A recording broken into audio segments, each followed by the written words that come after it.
claro, ¿verdad?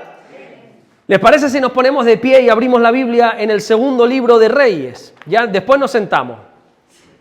Yo para que mientras lo lees no te acomodes y no te dejes dormir, sino que estés despierto. En el segundo libro de los Reyes vamos a ir hasta el capítulo 6. Segundo libro de los Reyes, capítulo 6. Vamos a leer algunos versículos, desde el versículo 1 en adelante. ¿Lo tenemos? Bueno, dice así la palabra del Señor: los hijos de los profetas dijeron a Eliseo: he aquí, el lugar en que moramos contigo nos es estrecho, es pequeño ya, se ha quedado chico el lugar. Versículo 2, vamos ahora al Jordán y tomemos de allí cada uno una viga y hagamos allí un lugar en que habitemos, y hagamos allí lugar en que habitemos. Y él dijo: andad. Y dijo uno: te rogamos que vengas con tus siervos. Y él respondió: venga, yo iré. Se fue pues con ellos, y cuando llegaron al Jordán, cortaron la madera. Versículo 5.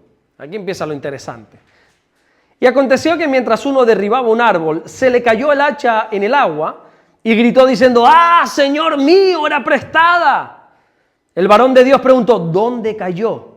Y él le mostró el lugar. Entonces cortó él un palo y lo echó allí e hizo flotar el hierro. Versículo 7, y dijo: tómalo. Y él extendió la mano y lo tomó. Amén. Hasta ahí vamos a leer nada más. Señor, gracias por tu palabra. Gracias, Señor, porque podemos leerla libremente, Señor, sin miedo a persecución, sin miedo a represalia. Oramos en el nombre de Jesucristo, que mientras tu palabra es enseñada, es predicada en esta tarde, Señor, oramos para que ocurran los prodigios, las señales, las maravillas, todo lo que tu palabra dice y promete que pueda hacer, que ocurra, Señor, esta tarde en nuestras vidas. Gracias, Señor, por cada hermano, por cada hermana que ha separado de su tiempo, de sus quehaceres, para venir a tener un encuentro contigo y con tu palabra. Bendícenos a todos, Señor, a través de tu palabra. Te lo rogamos en el nombre de Jesús. Amén, amén. Siéntese, hermano mío. Bueno, yo personalmente, a nivel personal, le diré que cuando yo comencé a leer este pasaje de segundo de Reyes, capítulo 6, venía de la lectura, de leer todo desde el primer capítulo, desde el primer versículo de este libro, y empiezo a estudiar y no lo entendí, de verdad que no entendía este pasaje. No entendía este pasaje como unos muchachos le dijeron a Eliseo, al profeta: mira, este lugar es pequeñito, ¿por qué no lo ensanchamos? Y dijeron, y Eliseo dijo: ok, vamos a ensancharlo, vamos a trabajar todos juntos. Dice que empiezan a cortar madera, que empiezan pues todos a trabajar. De repente uno cortando un árbol se le cae el hacha y Eliseo pues dice: venga, vamos, yo te ayudo, vamos a buscar el hacha. Al final hace un milagro porque hace que el hierro flote, eso es un milagro. Y al final le da el hacha y continúa la historia. Y yo dije: no acabo de entender lo que aquí está pasando. Intentaba darle una explicación un poco espiritual. ¿Dónde está aquí? Algo quiere decirnos el Señor. Y yo buscaba, yo indagaba. Aquí hay tesoros escondidos, decía yo. Y desde luego que los hay, pero yo decía: esto no es literal. Aquí tiene que haber algo. Aquí, Señor, revélame algo en la Biblia. Señor, algo tiene que haber aquí.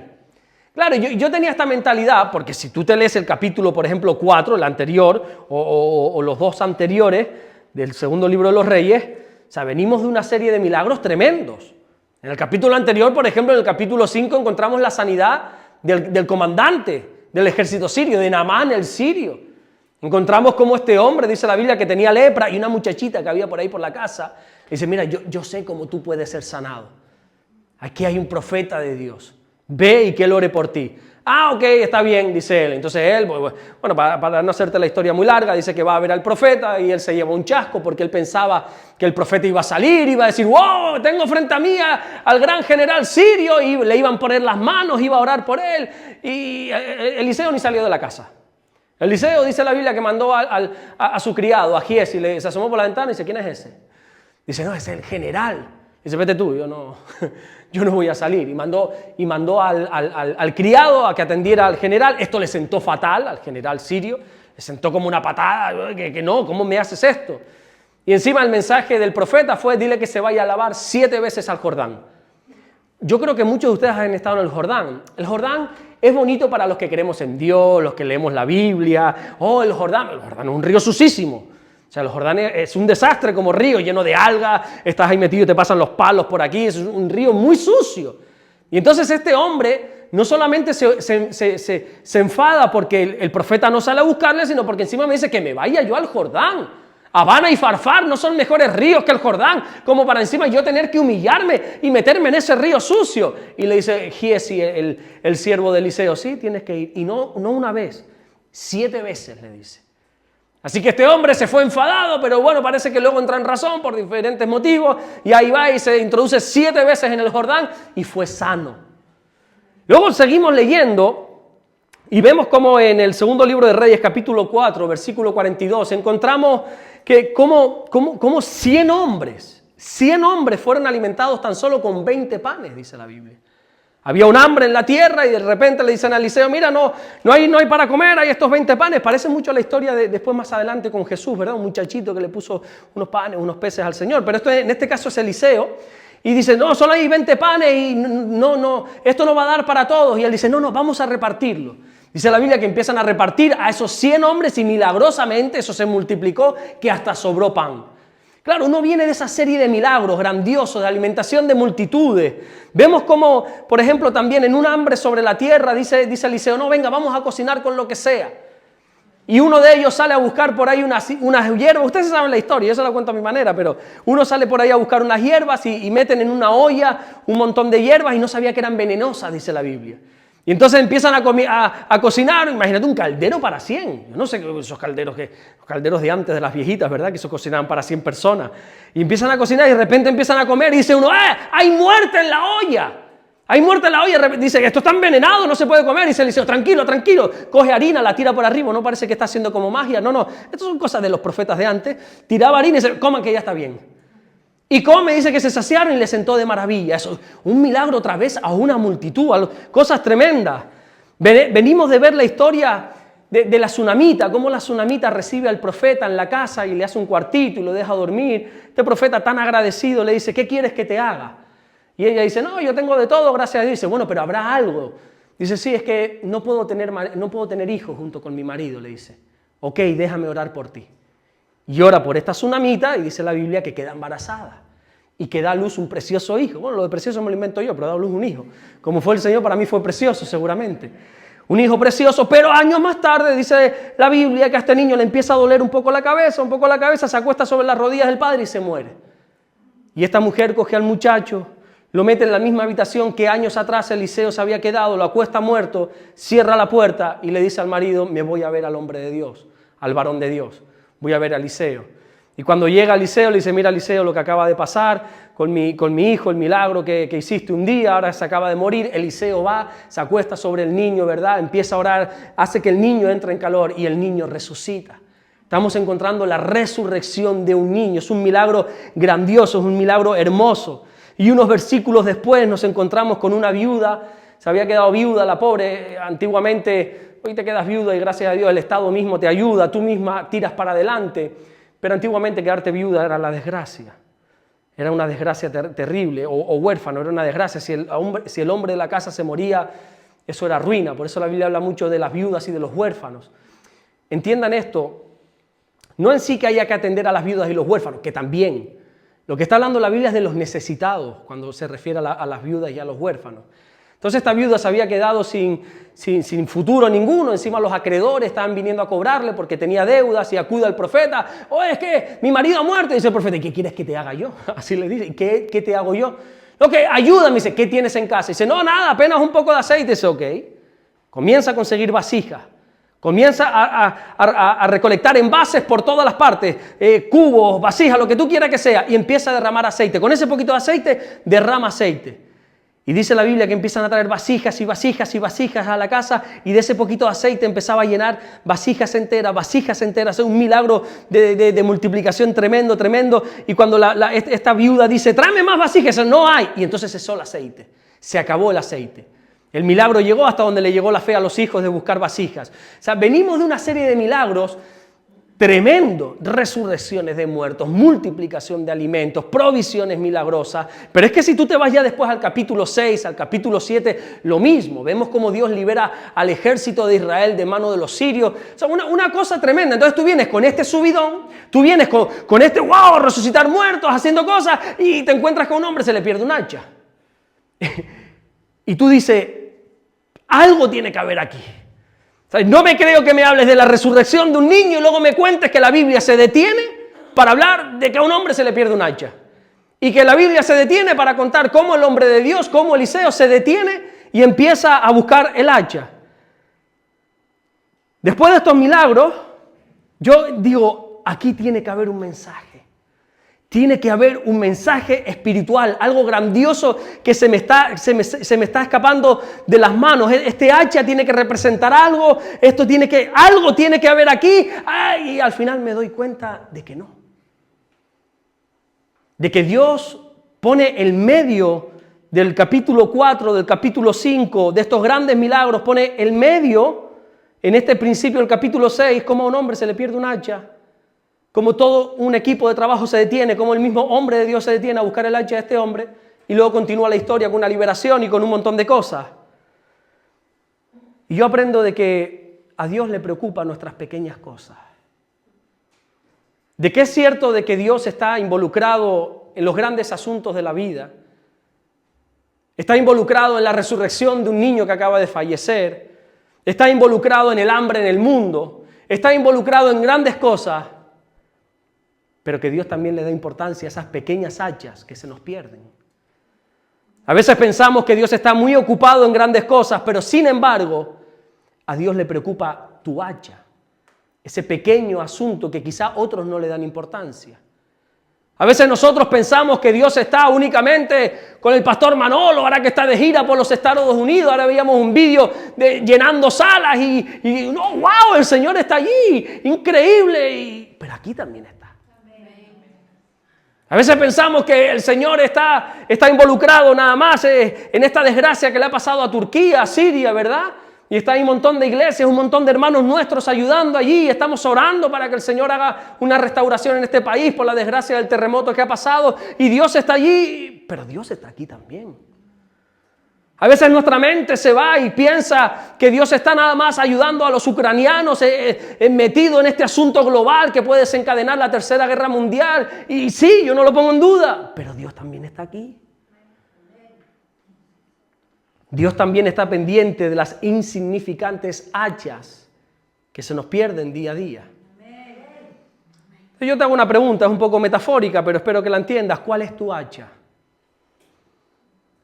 El hacha representa un problema que a lo mejor los otros no le dan importancia, pero que para ti es un quebradero de cabeza. Yo tengo un problema en la pierna, me tuvieron que operar de pequeñito, me partí todos los metatarsianos. Los metatarsianos son estos huesos, pero del pie, ¿no? Me los partí, no es que me los partiera, es que me los hice añicos, o sea, destrozado por completo.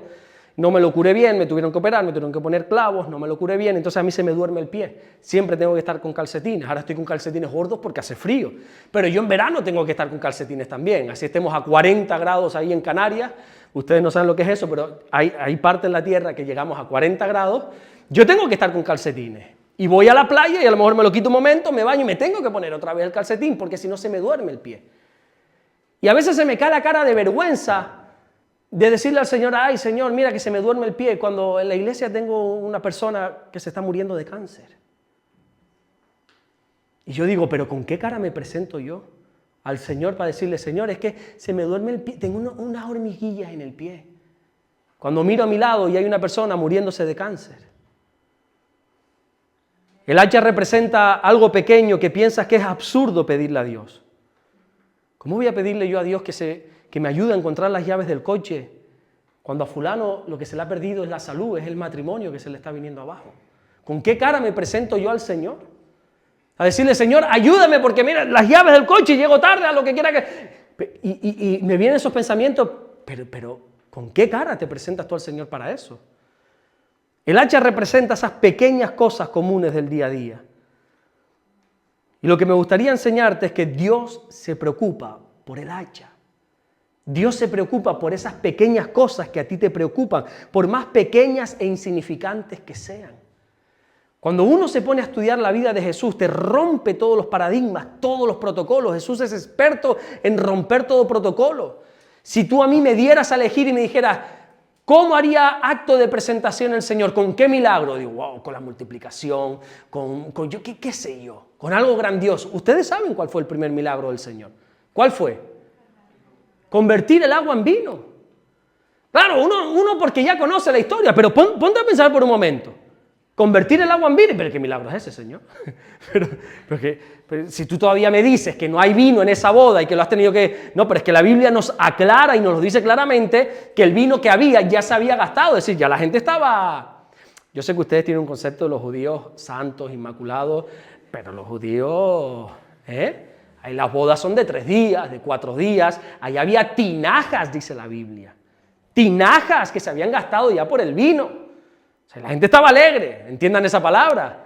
Y de repente, dice la Biblia, se acaba el vino. Es la propia madre del Señor, María, quien le dice en el Evangelio de Juan, capítulo 2, versículo 3, y faltando el vino, la madre de Jesús le dijo, no tienen vino. Y dice el Señor, bueno, vamos a hacer algo. Tenemos que hacer algo. Y entonces empieza a llamar al maestro de sala, empieza a llamar a esto, tráigame las tinajas, llénalas de agua, a no sé qué, a no sé cuánto, venga, empiecen a servir, los camareros que hagan, los camareros que deshagan. En otras palabras, Jesús se preocupa por lo que le preocupa a la gente. Porque yo me pongo a pensar y tú dices, bueno, si se acabó el vino, se acabó. Sí, para ti, para mí sí, pero para los novios a lo mejor era un gran problema.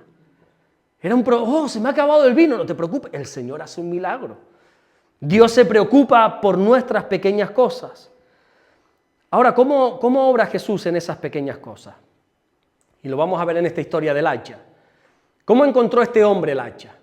¿Qué fue lo que hizo? ¿Qué fue lo que sucedió para encontrar de nuevo el hacha? Segundo de Reyes 6:5 dice, y aconteció que mientras uno derribaba un árbol, se le cayó el hacha en el agua y gritó diciendo, ¡ah, Señor mío, era prestada! ¿Qué es lo primero que hizo este hombre cuando se le perdió el hacha? Buscar al profeta de Dios. ¡Ah, Señor mío! Enseguida, no dice la Biblia que él se tiró al agua, empezó a buscar, no, él fue corriendo a buscar al hombre de Dios. Hoy en día, entiendan algo, hoy en día nosotros tenemos lo que conocemos como la Biblia, la palabra de Dios, que esto es inmutable, maldito el que añada o el que quite tan solo una coma. El que le quite el puntito a una jota, maldito es. La palabra es inamovible. Esto no se puede tocar, pero claro, ahora que la tenemos nosotros. Antiguamente la palabra de Dios era lo que el profeta decía. No estaba escrita todavía. Igual que lo que los apóstoles decían, son los cimientos de la palabra. Entonces lo que este hombre hace es acudir a la palabra de Dios. ¿Qué dice Dios de este problema? ¿Qué dice su palabra? ¡Oh, Señor mío! ¿Qué dice la palabra de Dios en ese problema? Nosotros tenemos que buscar la solución aún a nuestros pequeños problemas en lo que dice la Biblia.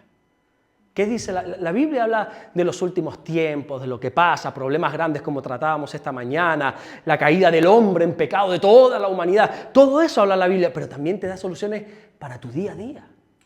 Y tenemos que acudir, debemos orar aún por las cosas más pequeñas. A veces nosotros esperamos a que las cosas se magnifiquen, a que las cosas se pongan graves para orar. Recuerdo la anécdota de una iglesia que estaba en problemas. Ay Dios, se metió en unos problemas esa iglesia. Es una anécdota, yo escuché esta historia, no conozco esa iglesia ni nada, pero se metió en problemas, pero en problemas gordísimos, problemas gravísimos. Y buscaron soluciones de aquí para allá, hicieron de todo, o sea, ya esa iglesia, o sea, ya para abajo, Dios mío, qué desastre. Y entonces uno parece que se le encendió la bombilla y dice, reunámonos un momento, tengo algo que decirle. Y reunió al pastor, a los diáconos, a todos, ahí a los ancianos. Dice, estamos tan mal que creo que deberíamos orar.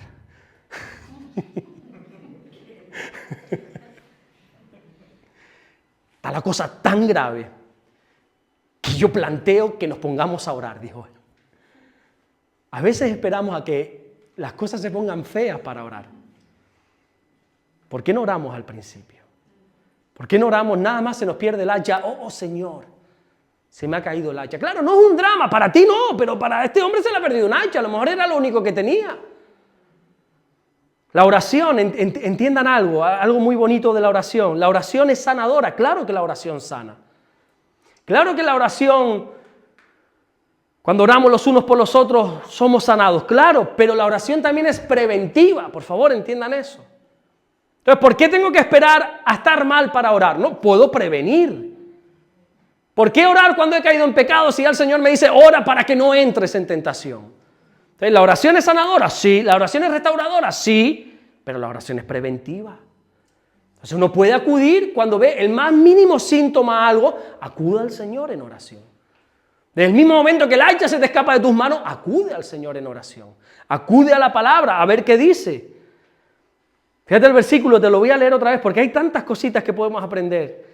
Y aconteció que mientras uno derribaba un árbol, se le cayó el hacha en el agua y gritó diciendo, ¡ah, Señor mío, era prestada! Fíjate, dice, era prestada. Si esto nos pasa a ti y a mí, si tú y yo estamos cortando el árbol, se nos cae, nosotros clamamos al Señor cuando ya el dueño del hacha nos ha denunciado, cuando estamos en el juicio, cuando tenemos que pagar no sé qué, pero este enseguida buscó a Dios. Enseguida.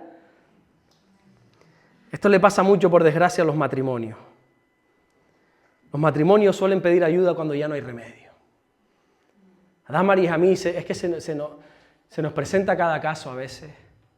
Que te viene, yo cuando ya alguien te dice, no, que tenemos que hablar con ustedes, digo, pero tú o tú y tu esposa, o tú y tu esposo. No, los dos, yo le digo a Damaris, carta de divorcio. Cuando un matrimonio te pide ayuda, entonces te sientan y te cuentan unas barbaridades, y te cuentan unos problemones, y unas cosas, y yo le dije, ¿y por qué han esperado tanto para pedir ayuda? ¿Por qué cuando tuvieron esa primera bronca? ¿Por qué cuando dijeron ese primer grito? ¿Por qué cuando descubrieron que había un pequeño problema no acudieron? Y ahora han venido cuando ya el hacha no es que se haya hundido, es que ya se ha desintegrado en el agua, es que ya no hay arreglo. Ahora el arreglo es a ver qué hace el Señor, que su misericordia se hace algo con tu matrimonio, porque ya es que ni la palabra dice nada.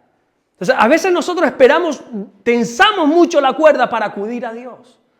Nos tenemos que ver muy mal para acudir a Dios. Es como ese centurión que le tocó custodiar al Señor y al final cuando el Señor muere y está ya clavado en esa cruz, muerto, inerte, sin vida, el espíritu ya se había ido con el Señor y ve el terremoto y ve que los cielos se ponen negros y dice, verdaderamente era el Hijo de Dios. Ahora lo dice.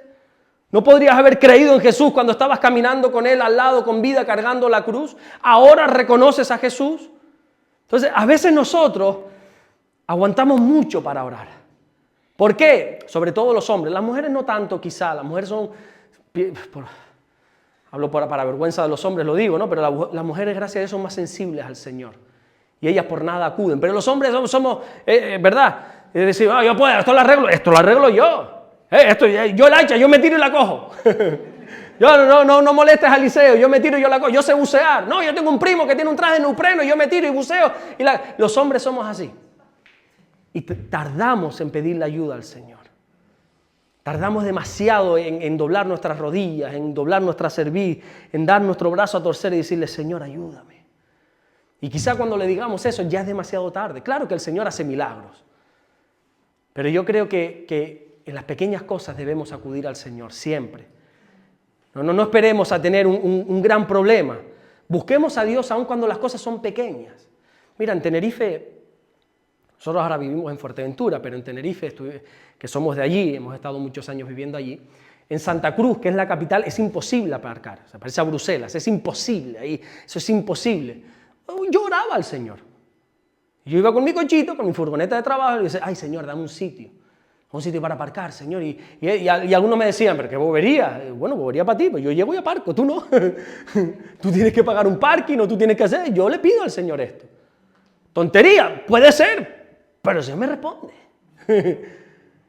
Recuerdo una vez, esto me lo contó a mi esposa y mi suegra, yo no estaba, pero una vez que mi suegra tenía una necesidad grande, no una necesidad de, es que no teníamos para comer, no había para pan, no había para comprar pan para acompañar el almuerzo y ella iba caminando y le dijo, ay Señor, no tengo para comprar el pan. Y cuando miró se encontró, no me acuerdo cuánto era, Damari, lo que sea, unas monedas y pudo comprar el pan. Y gloria a Dios cuando Dios hace grandes milagros, pero gloria a Dios por esos euritos que se encontró en la calle, ¿verdad? En un momento dado, cuando la crisis del 2008, que las empresas no tenían para pagar, Damaris y yo, pues bueno, estábamos trabajando, la empresa donde estábamos no tenía para pagar, pero teníamos que seguir trabajando, no teníamos ni para alquiler, nos tuvimos que ir a vivir con la suegra porque no había dinero, y era un 24 de diciembre, entonces yo me levanté y yo le dije, Señor, yo no te pido para comer un langostino o un marisco esta noche, pero es que no tengo para nada. Te estoy sirviendo, estoy aquí, no sé, es que no tengo para nada, Señor, provéeme, haz algo, provéeme, no sé, Señor, haz algo. Usted se lo creerá o no, pero yo salí a la calle ese día con mi compañero de trabajo, yo iba caminando, yo iba con el coche por la autopista, y me dice mi compañero, uy, ¿eso qué era? Digo, no sé, miré, y era un billete de 20 euros. Espérese que ahora cuento la historia bien. Yo me paro en medio de esa autopista. Ahí estaba frito, yo estaba a 2 velas. Yo paré el coche en la furgoneta de trabajo, me tiré de cabeza por ese billete de 20 euros, pero es que cuando miro allí había otro billete de 20. Y lo cojo y cuando miro para allí había otro billete de 20. Y había otro, y había otro, y había otro, y había 120 euros. Entonces cuando yo me subo en el coche, yo en ese momento, mira qué bueno, le compartí 60 euros al compañero de trabajo, 60 para mí, y en ese momento me vino a la cabeza la oración que yo había hecho por la mañana. Yo dije, wow, qué bueno eres, Señor. Qué bueno eres. Que a lo mejor se le perdió a alguien que iba por ahí, pues pobrecito perdió 120 euros. Pero yo le dije, Señor, no es que no tenga para comer, es que es Navidad y no tengo ni siquiera para comprarle un chocolate a mi esposa. Y el Señor me contestó. Entonces, a veces nosotros nos privamos de grandes milagros porque no oramos a Dios por las pequeñas cosas. ¿Por qué hemos de buscar a Dios en las pequeñas cosas? Bueno, cuando buscamos a Dios para que Él nos dé la solución a nuestro problema, Él siempre nos va a dar la mejor opción. El problema nuestro, el testarudo, que somos cabezones, que somos orgullosos, aún los cristianos somos orgullosos, pensamos que podemos arreglarlo todo en nuestras fuerzas, pensamos que lo podemos arreglar todo, pero cuando nosotros oramos al Señor, aún por las pequeñas cosas, el Señor nos da dirección de la mejor manera.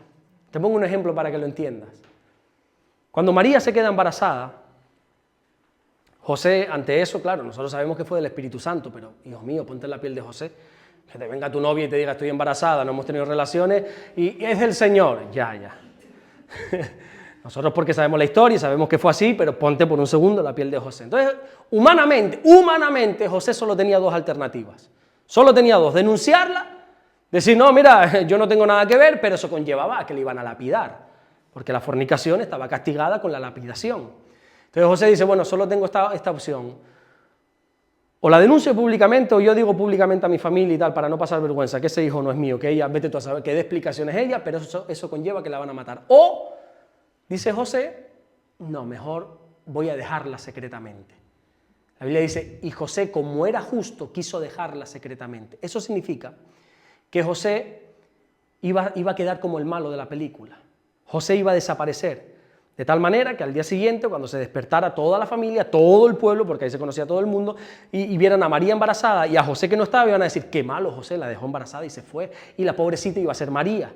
Esas eran las 2 opciones que tenía. Entonces José dice, no, ha hecho mal, María se ha equivocado, me ha puesto los cuernos, me ha sido infiel, pero no, yo no quiero que la maten, no quiero que la lapiden, así que yo decido irme.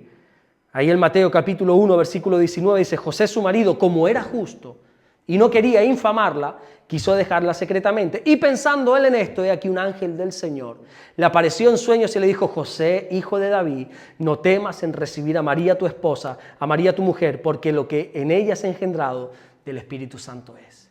Humanamente solo había 2 posibilidades, o que pague ella el marrón, o que lo pague yo. Y el Señor le dijo, no, hay otra solución. Recíbela, no va a pasar nada, recíbela. Cree lo que ella te ha dicho, recíbela, porque ella, lo que tiene ella es del Espíritu Santo. Cuando nosotros buscamos en la palabra de Dios la solución a nuestros problemas, y no en nosotros mismos, no en nuestra experiencia, no en nuestra sabiduría, no en nuestro conocimiento, no nos va a volver a ocurrir lo mismo. ¿Cuántas veces hemos repetido el mismo patrón en nuestra vida? ¿Verdad? Y uno dice, sí, el Señor me ayudó en esto, pero es que mañana estamos en lo mismo. Y pasado estamos en lo mismo. Fíjate este detalle que curioso. Cuando este hombre se le acercó al profeta, ¡oh, Señor mío, se me cayó la hacha, era prestada! Eliseo podría haber dicho, oh, ok, no pasa nada, y hacer un milagro creativo y darle otro hacha. O decirle directamente, vale, tira el palo al agua, lo que quiera que sea, y toma el hacha. No. Fíjense lo que le dijo en el versículo 6 de 2 de Reyes 6. El varón de Dios preguntó, ¿dónde cayó?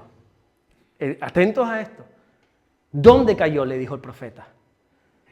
Dios a través del profeta podría haberle dado el hacha, qué sé yo, de la soberanía de Dios, lo imaginativo que es nuestro Dios. Se la podría haber dado de mil y una manera. Sin embargo, le dijo, ¿dónde cayó? ¿Dónde cayó? Vamos al origen del problema. Vamos para allá, le dice el profeta. Vamos a ver cuál fue el motivo por el que se te cayó. Vamos para allá. Apocalipsis 2:4 dice, pero tengo contra ti que has dejado tu primer amor. Recuerda, por tanto, de dónde has caído y arrepiéntete y a las primeras obras, pues si no vendré pronto a ti y quitaré tu candelero de su lugar si no te hubieres arrepentido. En este caso, Dios vio el problema en una iglesia de falta de amor. Y Dios dice que derrama amor sobre nuestros corazones. Pues entonces, ¿por qué no derramó amor sobre ellos? No porque hubieran vuelto a lo mismo.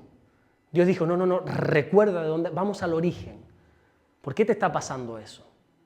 ¿Por qué has caído en eso? ¿Por qué? A los matrimonios hay que decirles esto, ¿verdad? Cuando vienen con problemas, ok, vamos a orar, que Dios haga un milagro, pero ¿dónde se cayó el hacha? ¿Dónde empezó esto? Porque si no, nosotros vamos a estar poniendo remiendos. Y Dios no es un Dios de remiendos, Dios es un Dios de soluciones. Entonces, cuando se nos presenta un problema, ok, vamos a orar, vamos a orar para que Dios haga un milagro, pero ¿por qué te ha sucedido esto? ¿Por qué has llegado a este punto de estar haciendo esas cosas que no debes? ¿Por qué has llegado al punto de que ya el matrimonio se quiere separar? ¿Por qué has llegado al punto de, qué sé yo, de lo que quiera que sea? ¿Dónde empezó todo?, dice el profeta. ¿Dónde empezó todo? Entonces nosotros acudimos a la palabra para que la palabra nos diga el origen, no la solución al problema, que claro que la queremos, pero queremos saber el origen. Nosotros tenemos que llevar a la gente a entender por qué ha llegado a esa situación.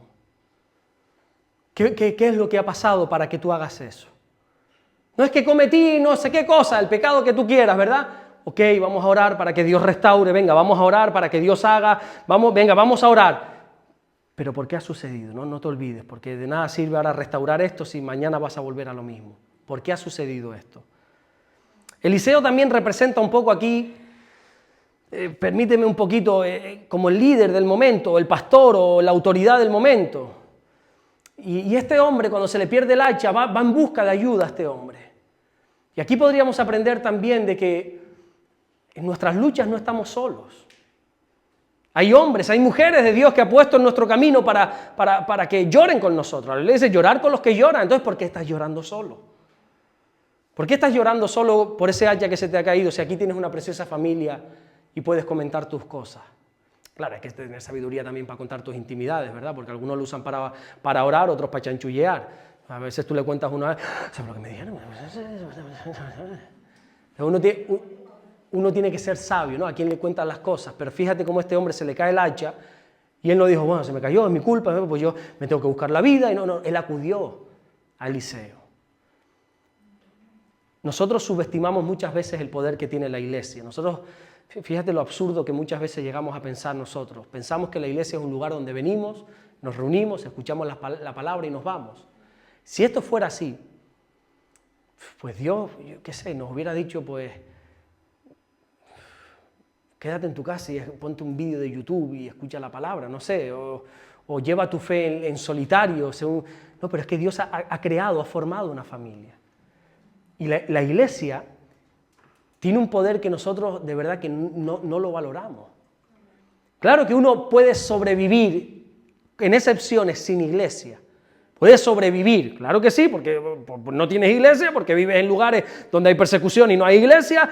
Por lo que quiera que sea, la iglesia que está ahí no te gusta y no te vas a congregar ahí porque sabes que no está bien. Bueno, pues puedes sobrevivir, pero es un tiempo. Es un pequeño tiempo, rápida. Tú es que necesitas a alguien a decir, oh, ayúdame con mi hacha. Porque mejores son dos que uno, porque hay del solo, dice la Biblia. La iglesia tiene un poder sobrenatural. El simplemente hecho de estar aquí, ya eso nos reconforta a nosotros. ¿Por qué? Porque imagínate por un momento que yo caigo en pecado, que estoy desanimado, lo que quiera que sea. Qué bueno es que venga el hermano y me dé una palmadita en la espalda y me diga, venga, ánimo, estamos contigo. Venga para adelante, venga. Y quizá eso me ayude a tirar para adelante. O alguien que me venga y me dé un jalón de oreja, porque no todos son palmaditas en la espalda de ánimo. Alguien te diga, ¿qué estás haciendo? Y después te abrace, ¿no? Una de cal, una de arena. La vara y el cayado, ¿verdad? No solamente vara y tú cayado, no, vara y la caricia también. Pero a veces hace falta que se nos dé un jalón de, oye, eso está mal. ¿Por qué hiciste eso? No sé qué. Pero no pasa nada, pero yo estoy contigo. No pasa nada, yo estoy contigo.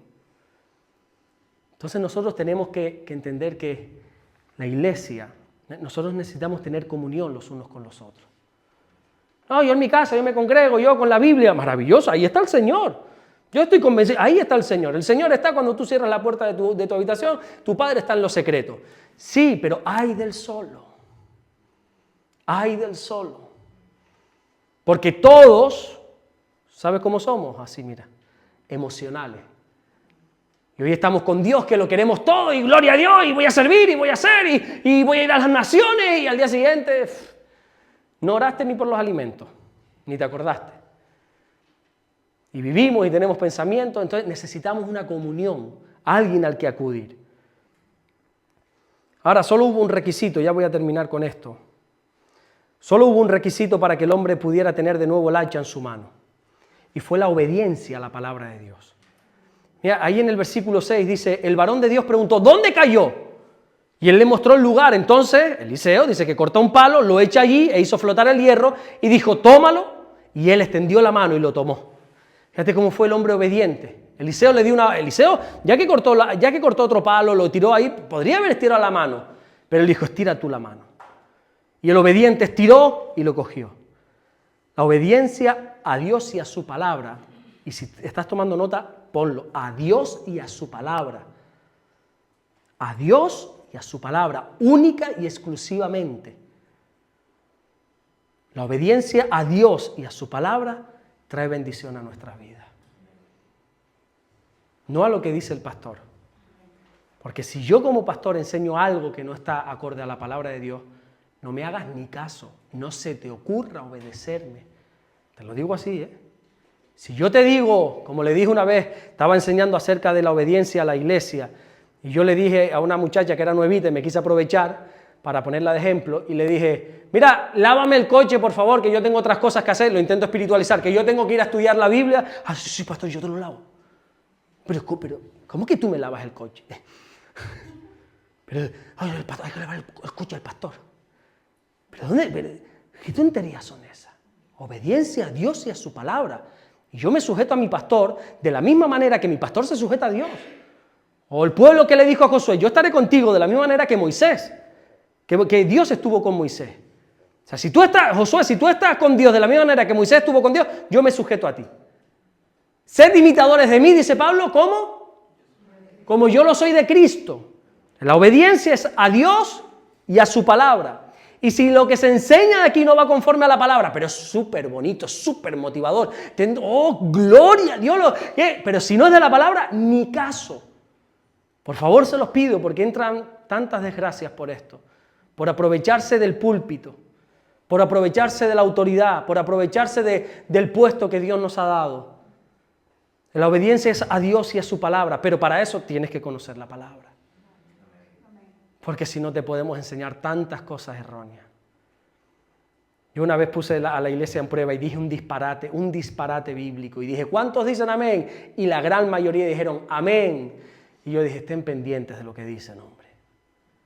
Damaris y yo fuimos a un retiro, a un congreso en Madrid, y el predicador dijo, digan todos los dormidos amén. Y toda la iglesia dijo amén. Y él dijo, pero por favor, estén pendientes a lo que se predica, hombre. Déjense de bobería, presten atención, tomen nota.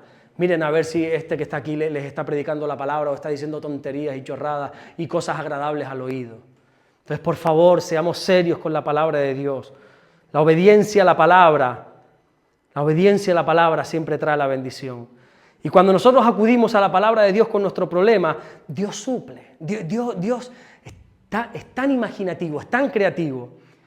Mira el versículo, dice, el varón de Dios preguntó, ¿dónde cayó? Y él le mostró el lugar, entonces cortó un palo y lo echó allí e hizo flotar el hierro. No sé si me puedes ayudar, Humberto, con...